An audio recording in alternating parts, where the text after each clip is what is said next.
Designated Survivor Season 2, Episode 9, Three-Letter Day. This was a pretty cool episode. We got to see a couple of interesting stories. We get to see Seth and Leora deal with bees, which was definitely a funny story. And I love the way that it ended, where Leora, being as weird as he is, he's like trying to ruin these people's marriages, which is really funny. Like 2 out of 3 of the cases ended up being that, where it's like someone's marriage or relationship or idea at least could be ruined. So, in their context, it was definitely super funny.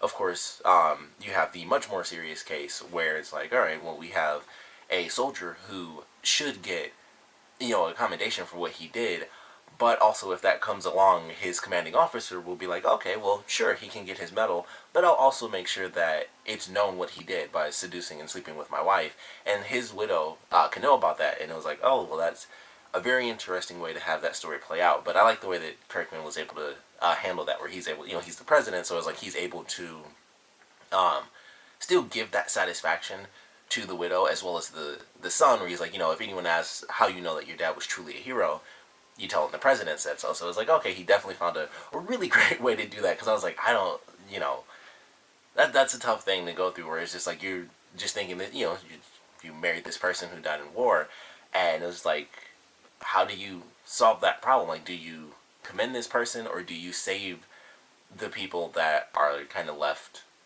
living, I guess is the best way to put it. So I love the way that that was handled. And then, of course, we had kind of our investigation stuff still going on. We had our third letter. I forgot what the third letter was. It was, I know it was, man, what? I can't even remember what the third case was. It was like that irrelevant, I guess. It was just like some minor little thing. So I'm sure it'll come to me as I'm going through the episode. I watched it like hours ago. But yeah, we had the other story, which was the investigative side of things. Of course, kind of going through the process of trying to figure out, how is this bank account set up in Alex's name? Like, what's the deal with that? She goes, and naturally the guy's like, oh, that's not what we do here. He instantly goes to one of the people that's trying to kill her. It's like, no, it's TV, so everybody's super obvious. He just got right up and went straight to the guy. He didn't like go around a corner or anything. He just went like right over to the other side of the room, and she just looked at him and was like, okay. And it's like, that's who it is. So of course she gets the information that she needs, or at least, part of it. But it was pretty cool. I like the way that played out, and that actually does lead straight to the other case where she was helping the lawyer, who, once again, I forgot her name, unfortunately. They are trying to figure out whether or not this man who's about to be sentenced to death is truly guilty. Like, they received this random letter, and it's like, okay, well, this seems like he's innocent, so what's going on here? So they start going through this case. It almost ends up being hit by a car, which ended up having nothing to do with her actually going through the investigation, which I thought was interesting. That was a cool little twist at the end, because I was like, oh, we're getting, some clue or something, like somebody's getting closer to the truth.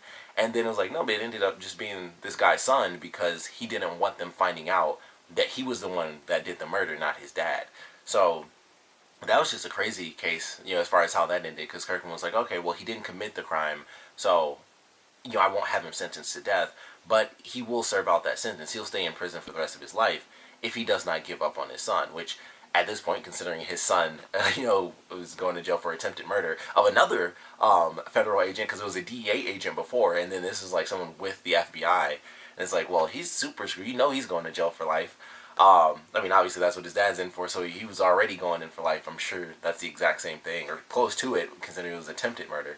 But yeah, it was like, wow, that's an interesting way for that to pan out, where they both end up in prison. But she's going through doing her investigations. It's like, all right, things are getting a little crazy. We're trying to figure out who the person was that allowed for an account to be made up in somebody else's name. Going through the process, and then for the most part, not much really happened there. It was like, all right, it was just like, nothing was really working. They were getting a little bit of clues here and there. Not much was really panning out for them until the very end of the episode, where Hannah gets a call, and it's like, all right, I was able to trace this call down, and it came from this location, and it ended up being her boyfriend, the British dude, Damien. There it is, because I'm like, I know I should know his name. It's like the Omen. That's why I remember his name now. Damien. It was him. So I was like, all right, well, I don't know how that's going to play out. I don't know what that means. I don't know if this was a part of the plan the whole time, like him, staying staying in the U.S., if that was a part of the plan the whole time, or if, that was just a legitimate thing that happened, and it's like, okay, well, since I'm here, I can use that to my advantage. So now there are a bunch of questions as to, was this the plan all along? Once again, considering what's happening here, was him being put on that case, like, it's like, it just makes me question, like, everything that's happened with this character, like, how much of it was set up, if he really is the bad guy, because they totally could just be, you know, kind of playing it, you know, it's the promo, of course, could be totally wrong, could have been someone else, you know, it just seemed, it's easy to point the finger at someone we've seen, but it could have been a totally random character as well, so who knows, but it should be interesting to figure out the truth behind what's going on there, because it does make me wonder, like, everything that, you know, Damien and Hannah have done together, with all the stuff they've investigated, it's like, well, wouldn't he want to stop them from getting closer to this?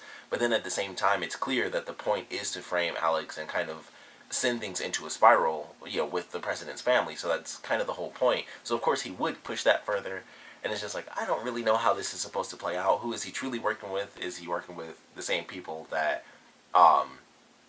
you know, kind of set all this stuff up to begin with? I mean, considering he's British, was, you know, I mean, that doesn't really mean much, but he wasn't a part of, you know, he's not a U.S. citizen, so why would he have been a part of everything that happened in the first season? You know, it's like that sort of question, like, is this the same organization, just a different branch of it, or is this like a whole new thing that we should be expecting to come into play? So there's a pretty big question there. Maybe he was the one that actually killed the guy that Hannah was looking for, because they, you know, they went to do the investigation on the files, and I can't remember if he was with her or not. So that could be wrong. Like, I can't remember if she was by herself or if she was with him when they went to find the guy. But either way, somebody killed him, so that question is still up in the air too. So there's some organization there. So maybe it's different than what we were dealing with before, as far as, like, you know, our main villain and everything, and him being blown to pieces. If he was, like I said, we still have to wait to see if he'll come back. If Lloyd will make his return in the winter finale, we'll see about that. But I like the episode. You know, for the most part, I would say it was fairly simple as far as, like, the overarching story. This episode really focused more on just, like, this episode story with the 3 different cases, all of which were definitely entertaining. They had a little bit of stuff going on with Seth where he talks about, you know, putting in his resignation, and how that pretty much won't play out, because even though Kirkman, we find out, actually knew, he decided not to fire Seth. You know, that was like his whole thing, is like, I understand why he did it. It's terrible, you know, it sucks. But, you know, he gets why he did it, and so ultimately everything kind of worked out there. The investigation had, like, its peak at the end of the episode, but for the most part it was, like, just the 3, you know, the letter cases, and that was pretty much it. But all of those were entertaining. Definitely looking forward to the winter finale. They're teasing something huge with Kirkman, like, crying and freaking out. I do know that the actress who is playing Alex, his wife, is leaving the show, so that was a big question. So I don't know if that's what they're really going to do. Once again, it's a promo. Something clearly has to have happened for him to do that, but I don't know. You know, they always show, like, the worst moment, and it could be anything. It could be a dream sequence.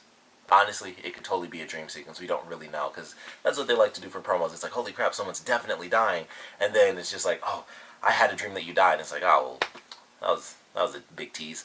So we don't really know what's going to happen in the winter finale. Like I said, maybe nobody dies. Maybe Damien's not even evil. That could be, you know, you take something out of context and just show his face at random. That doesn't mean anything. You know, it's edited, so you never really know how it'll play out. But this is a good episode, of course. We'd love to know what you guys thought about it. So please comment below. Let me know your favorite parts about it, your least favorite parts about it. And I definitely want to know your theories for the mid-season finale. How things are going to play out with Damien, if, you know, he truly is evil, what you think is going to play out there.